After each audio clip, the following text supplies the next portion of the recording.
Nec pluribus impar, à nul autre pareil.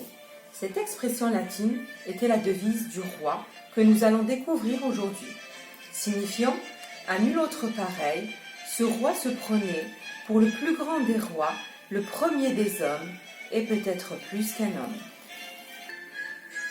On le connaît sous le nom du roi Soleil, car il en a fait de cet astre son emblème.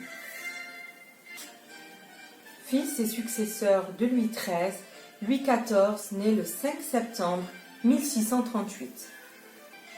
Devient roi à 5 ans sous la régence de sa mère, Anne d'Autriche. Pendant la minorité du roi, la noblesse et le Parlement, furieux de l'affermissement du pouvoir royal, tentent de profiter de la faiblesse du roi pour reconquérir leurs anciens privilèges. C'est ce qu'on appellera la Fronde. Cette période a beaucoup marqué le jeune souverain et a pesé dans ses choix futurs.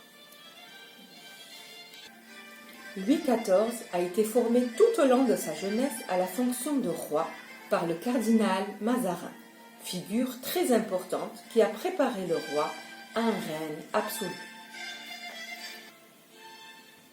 À la mort de Mazarin, en 1661, le roi a juste 22 ans.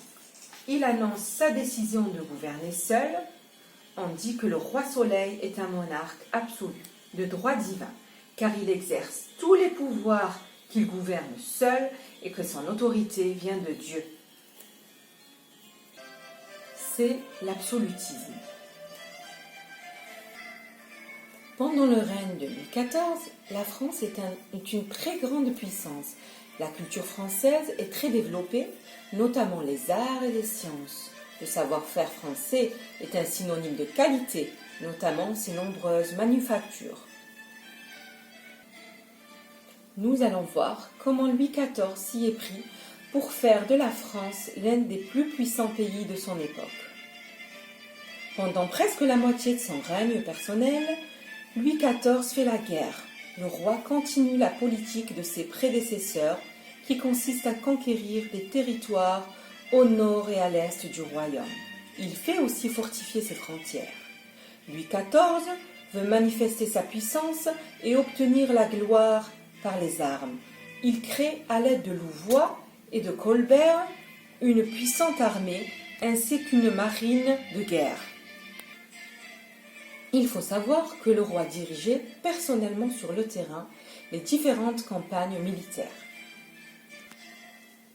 Sur le plan économique, sous le règne de Louis XIV, la France s'enrichit économiquement, et cela grâce à Colbert qui a développé le commerce. Il met en œuvre un programme visant à faire décharger dans les ports seulement les marchandises dont la France a besoin, et il favorise avec les autres pays le commerce de produits fabriqués en France.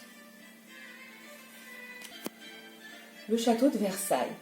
Il n'est au départ qu'un modeste château, construit par Louis XIII pour la chasse. C'est cet emplacement qui sera finalement choisi par Louis XIV pour construire le palais que nous connaissons aujourd'hui. Symbole de l'absolutisme royal et incarnation de l'art classique français.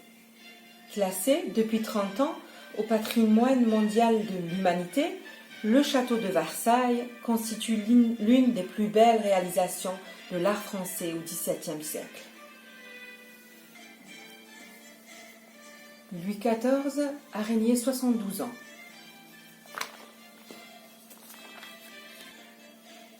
Il a marqué la France et a laissé un héritage encore visible aujourd'hui.